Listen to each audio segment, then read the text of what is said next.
All right. So let's get it going. Segment two, shall we? So I've done a show Monday, Wednesday, Thursday, and today this week. Special DJ Chase Radio, Downright Sports week.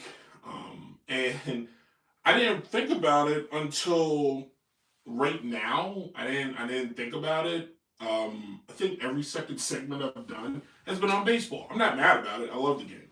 So there was a lot of topics I couldn't figure out what to talk about this week. I'll take a little swig of water. I couldn't. I was going to talk about the college football playoff change, but we talked about that at nauseum. And it got like college football won't start until August anyway. I was going to discuss, the big three, Ice Cube's league, and some of the players, but yeah, the website kept messing up for me. So baseball, keep it simple. So the season we're almost done with the second month of baseball. Um, and there are some really, really surprisingly good teams out there.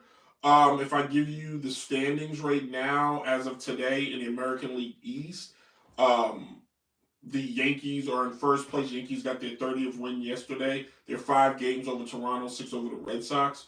In the Central, which is one of the tightest races right now, Detroit, the first team to 30 wins. They got 33 wins. They're 5 games over Cleveland, who Cleveland is 27 and 22. The Twins 27 and 22. Kansas City 28 and 23. Very tight, right? The American League West. It's kind of a tight race, even though Texas just went on a 4 game skid. The Angels are on a 7 game winning streak. They're trying to get to 500, but Seattle's been in first place. But just like last year, here comes Houston right on top of them. Houston beat them yesterday. They're 2.5 games behind them right now. And then in the National League, you have the Phillies, who are 2 games over the Mets. The Mets picked up a victory yesterday. Atlanta's falling back. They're 7.5 back. The Washington Nationals are on a 5 game winning streak. We're going to cover them a lot. They're making some moves. The Marlins, well, they're just collecting a check. In the Central, the Cubs are having a resurgent year. They have 30 wins. They're 3 games over St. Louis, who's having a resurgent year. 5.5 over Cincinnati, and then Milwaukee's looking like they're going backwards.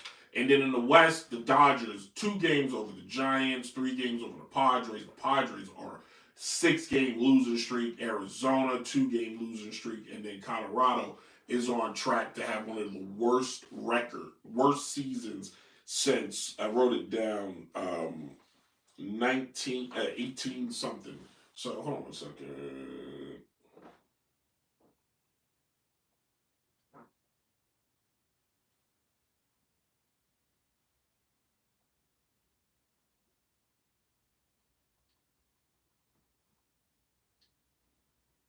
Sorry, got a text message during work. Um, it's annoying. Nobody knows. Nobody knows what I'm doing. Any case, let's get back to what matters. So, what's happening this season? So, a lot of good things, but the Nationals, who I low key kind of root for because one, I think their jersey is cool. Two, they got a beautiful ballpark, and I'm in love. Like I'm romantically in love with the city of Washington D.C. because of the history, because of all that happens there, and then they have a baseball team where they used to have one until the '60s, until they moved to Minnesota. They used to be the Senators, and then they moved to and became the Twins. But they just called up a guy who they got in the Juan Soto trade. He was part of the Juan Soto trade. He's a prospect. He's the 11th, I want to say. Um, Robert Hansel,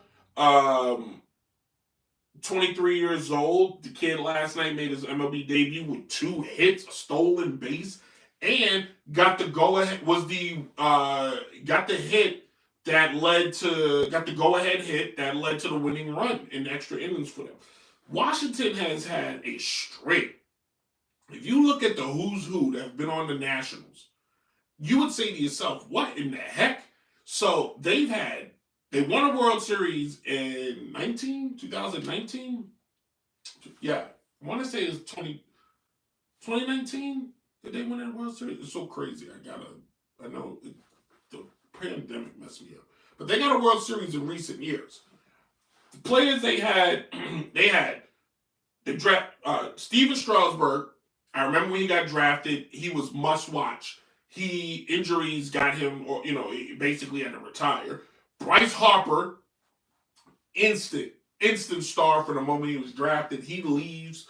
Anthony Rendon, Trey Turner, like you look around baseball, there's a national everywhere, and it makes you wonder, like, what can they do? They got so many good players now, though, where they're in a situation where they could be either the quiet wild card team that sneaks in, or next year's the year that you need to watch out for this ball club because that's how good they seem to be.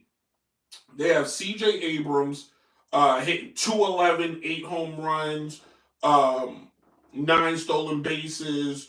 James Wood batting 291, 12 home runs right now. Nathaniel Lowe, he's batting about 222, but he's got 8 home runs. They have a string of good guys on this team, and now if this young man joins the team and makes them even better, you're looking at potential a new threat in the National League East, which is already heavy between the Phillies, the Mets. Atlanta's going to get Ron Acuna Jr. back today. This is a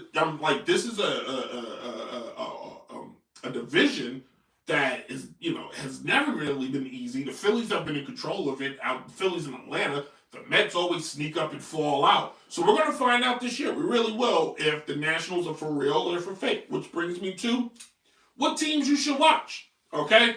As I get ready to wrap this segment, I'm not going to rush. But St. Louis is having a great year. St. Louis right now, if you pay attention how St. Louis 27 and 23, but it's the Cubs you should be keeping an eye on. Why?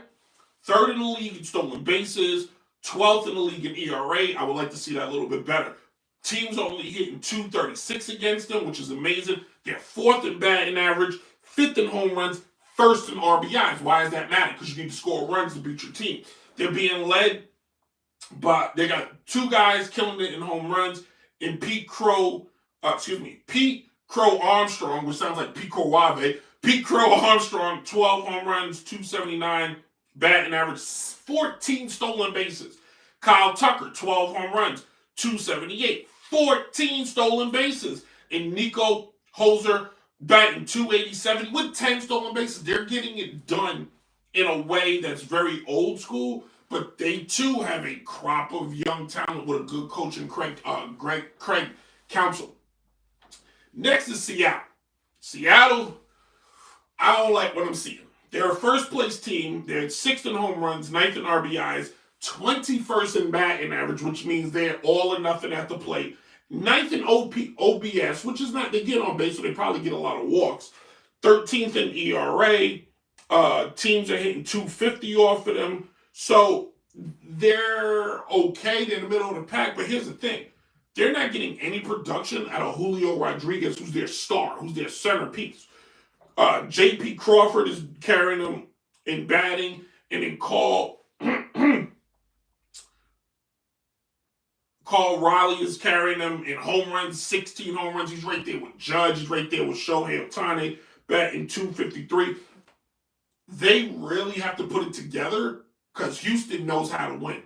Yes, Houston lost a lot of players. They lost Alex Bregman, and they lost some pieces, but this is still a team built and knows how to win. They're not that far removed from being a championship team.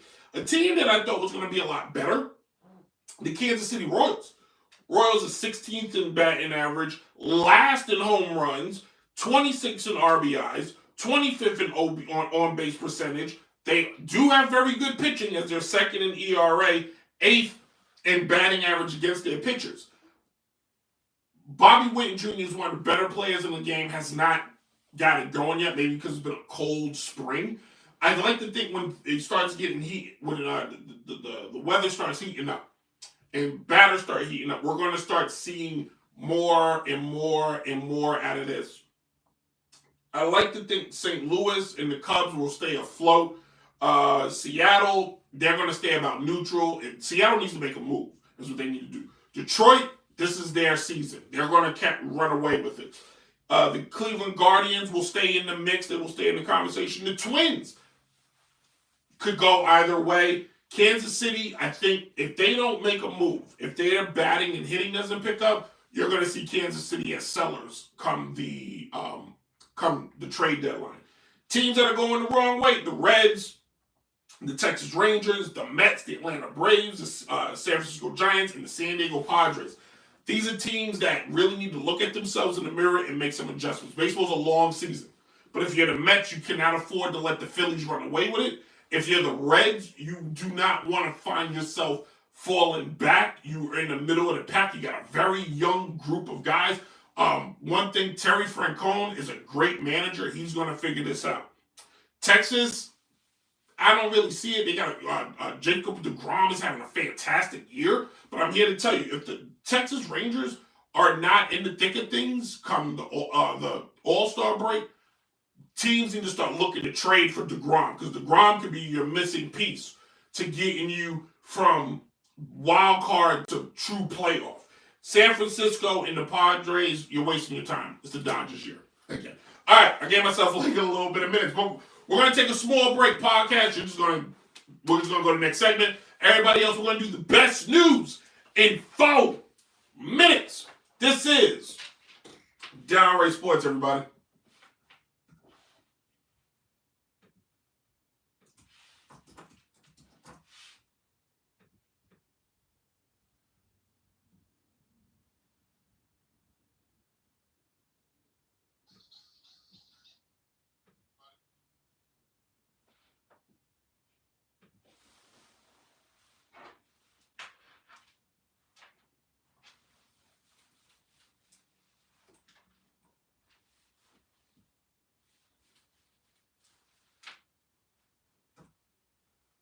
All right, it's time for the best news in 4 minutes. I went long in that last segment. I'm always happy when I do that. Let's keep going.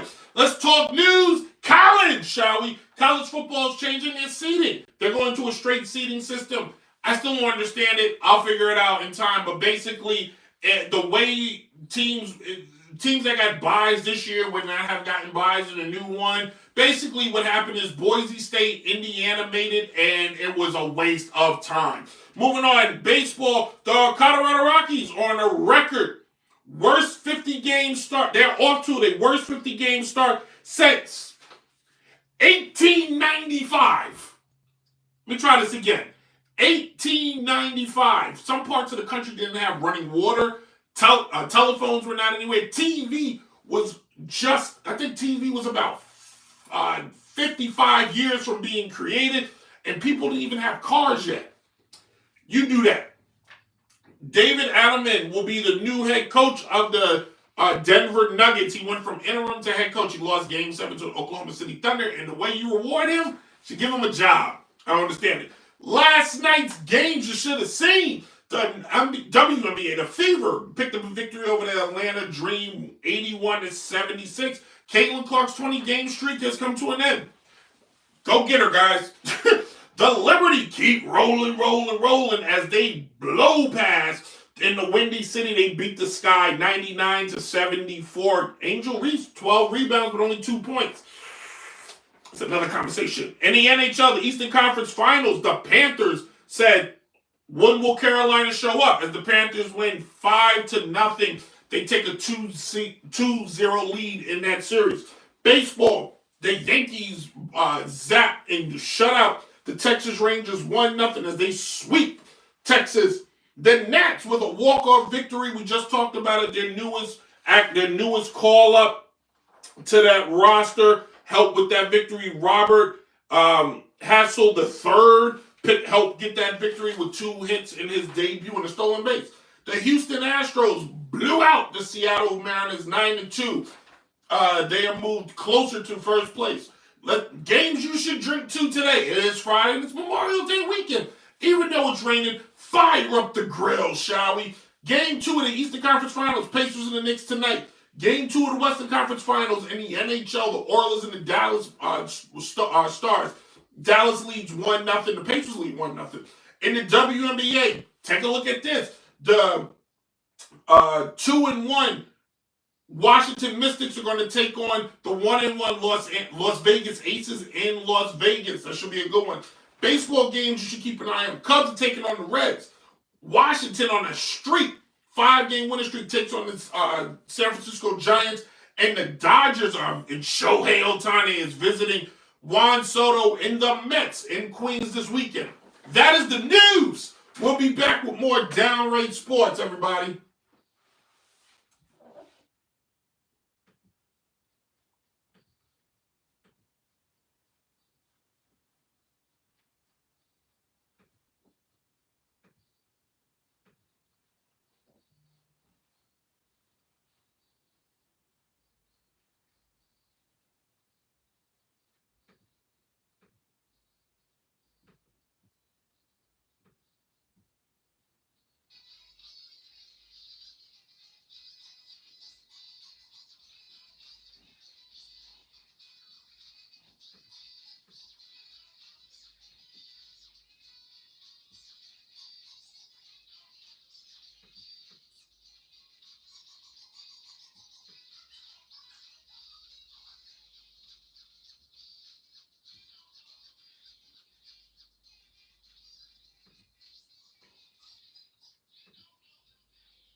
All right, hey, let's wrap it up, shall we? So, I actually did not think I was going to do a full week of shows.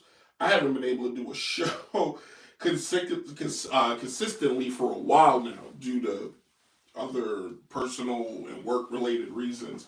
And this has been like, this week has been awesome because it's nice to get back and do this thing. In October, like I've been saying that if you pay attention in October, the show actually will celebrate 10 years, consistent 10 years. If you want to go back, the show originated in 2009, but we're going to celebrate 10 years of consistency. The original show, when we started in 2015, when I started in 2015, was strictly a YouTube show. 10 to 15 minutes, a YouTube show, and mainly because where I used to live in Virginia, I didn't get internet, so I couldn't have done it. I didn't think I could do the podcast until Chase was like, "Yo, do a podcast." The following year, I think I came with an idea to do a podcast, and I called it something to talk about. I don't remember the title to it. Later, around 2019, I made it Downright Sports versus having, because I wanted to have two different shows. I wanted to have a show where it was sports related, and I wanted to have a show that I talk pop culture, I talk movies and video games, and I just realized I like talking sports, and I don't need to do 1,000 different shows. But this was cool because I've never done a week of shows where I know Tuesday I didn't do a show, but it still was cool to do on Monday, Wednesday, Thursday, and Friday. Wake up, prep the show. Today's show was tough to prep. I ain't gonna lie, and I'm surprised I filled in time. But for those of you that paid attention and watched this week or listen, and thank you. It's been a lot of fun. I thank my wife for being patient with me, for letting me do this, because it goes into a lot doing the show. Realistically, I don't get on here and just turn this thing on. I can spend up to 4 hours doing research for the show. And then after the show, it's another hour, 2 hours, editing, loading. And my editing could go longer, but I've kind of figured out there's going to be some stains in it unless I just look at it. But I thank my wife, Allie, so much for, letting me do this. And I thank my cousin, DJ Chase, for allowing me to come on here and, talking to this microphone. This was a dream him and I had when we were kids. We would sit in his living room and play on his Gateway computer. He used to be able to do 30-second recordings, and we would do a 30-second recording. And then when he got DJ equipment, we would just sit in his room and do BS shows on a cassette tape that he has somewhere that I want just so I can play it. But I think it's been fun. Downright Sports will be back at its regularly scheduled time, June. yeah, I'm not no show next week. We will be back, and I'm gonna make sure this happens. So the show back at its regular time, June 3rd. We're gonna get back, get busy, get down, get funky, you gotta get loose. We're not here for it. A little Teddy Pendergrass. All right, so how are you gonna end this week? Well, today on ESPN at 5 o'clock, Around the Horn comes to an end after 20 something years. And because of Around the Horn and because of PTI, um, dang on it. I didn't know that was, I thought that was still playing. That's perfectly fine. Any case, because of Around the Horn and because of PTI, I wanted to get into sports talk. I love playing sports. I played baseball, but the first time I saw PTI and I saw Jay Mariotti, Max Kellerman, later Tony Reale, Woody Page, Tim Kalishaw, um, Michael Smith, Michael Blackstone, like those guys, them with Tony Kornheiser, Mike Wilbon, they made me want to become a journalist. And I went to college. My college didn't have it, so and I could have pursued it, but realistically, financially, and just pure laziness, I didn't until me and Chase started doing the podcast. And my education has been through those guys in the right ways you cover sports. And the original way I used to do downright sports was just facts based. You just do facts because you had to know the difference. Like there's a difference in a columnist. There's a difference versus opinions. There's a difference in just doing an article. Like the structure of a newspaper and the way news was supposed to be reported. And now through gotcha journalism and stuff, the media has changed to more of opinions. And a lot of reporters do opinions, but the Bob Ryans, the Woody Pages, the Blackstones, the Kalishaws, the Michael Smiths, those guys, the realities, stats, facts matter. Is the best host on television. I hope ESPN finds a place for him. But like his knowledge and his know-how, because I've listened to him outside of Around the Horn. I watched Reality on when he was Stat Boy on PTI, which I thought was almost the best part of the show. I listened to him when he's done the Tony Kornheiser show. His knowledge for movies, his knowledge for old movies, his knowledge for the world, his compassion.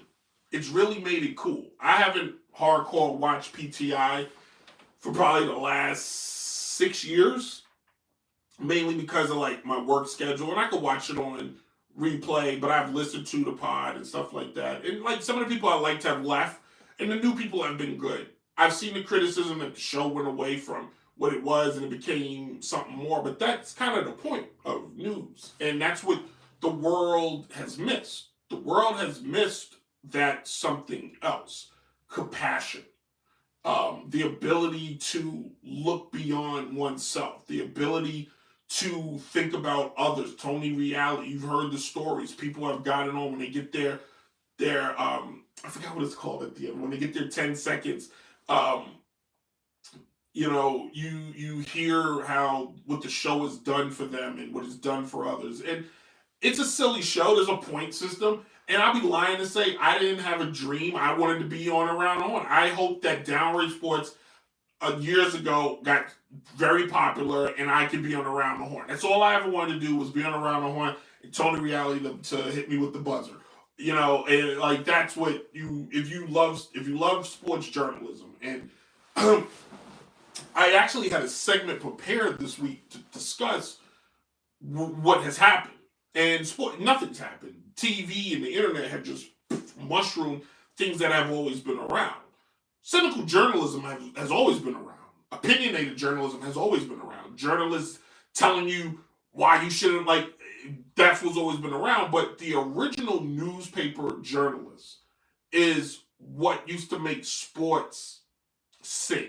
Because you couldn't see every game. So you had to read why this game was important. You had to read why this horse race was important, why this boxing match was important, and it was written in a style, if you knew who to read, where you were able to see what they saw through their words. The internet, which I'm on, television, which I would like to be on, makes you lazy because you just have to watch. And you just watch. Or if you don't like a certain opinion, you could search for the opinion you really want. Where in the old days, you had to read a newspaper and you had to read these opinions. And it was edited. You just couldn't get on there and write whatever you wanted. That's kind of what Around the Horn was. Reality controlled that. He was the editor-in-chief of the Around the Horn newspaper. He was not just going to let you get on there and say anything without getting the button. And I'm going to watch today. I'm going to watch, and I'm not going to lie. It's something, it makes me a little sad because you have this theory in your mind that if you just do enough, you could be on there too. And it's not always the case. But I think the Around the Horn people, all of them, Tony Reale, you're a gentleman and a scholar, and as one New Yorker to another, you did a great job, my man, and thank you. And if this video somehow makes it to the people Around the Horn and Tony Reale, I hope you see it. Thumb it up. That's all I need. I don't want a response. I just want to thumb it up. But you guys were awesome. For the 30 minutes a day you gave, I think it was great. The only thing I wish, because the April Fool's shows were always the best, I always had hope for an April Fool's where Wilbon and Kornheiser was on Around the Horn. And people was like, what the heck is going on? And those two kind of just where are we? Like kind of a weird, alternate Twilight Zone reality. Reality. No pun intended. Reality. I think that's the word. Anyway, guys, let's tie this up. I got a weekend to have fun, and it's time to call it quits. I thank everybody for watching and listening. It's been a lot of fun this week. YouTube, Facebook people who tune in. If any of you at all, thank you. If you tune in later, it was a fun week. If you listen on DJ Chase Radio, it's always fun on here. Back June 3rd, all new show. Download the podcast anywhere you get your podcast. Follow us on all social media. Blue Sky, we there. And of course, be safe. Respect each other. Remember, we people, we come first. All right, let's keep it that way. As always, be safe. Deuces. Calgon. I've been saying that all week. Calgon, take me away. It's actually not going to be Calgon. We're going to throw on a little Bruce Springsteen. Shower.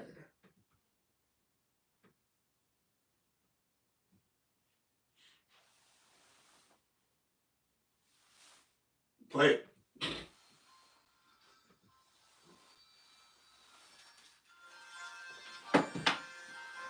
Screen door slams. It's screen door slams. I never get that word right. You wasn't supposed to see all that over there. It was supposed to just be this angle. I didn't adjust it, and I didn't notice it until the end. That's my bad. That's my bad. See you guys.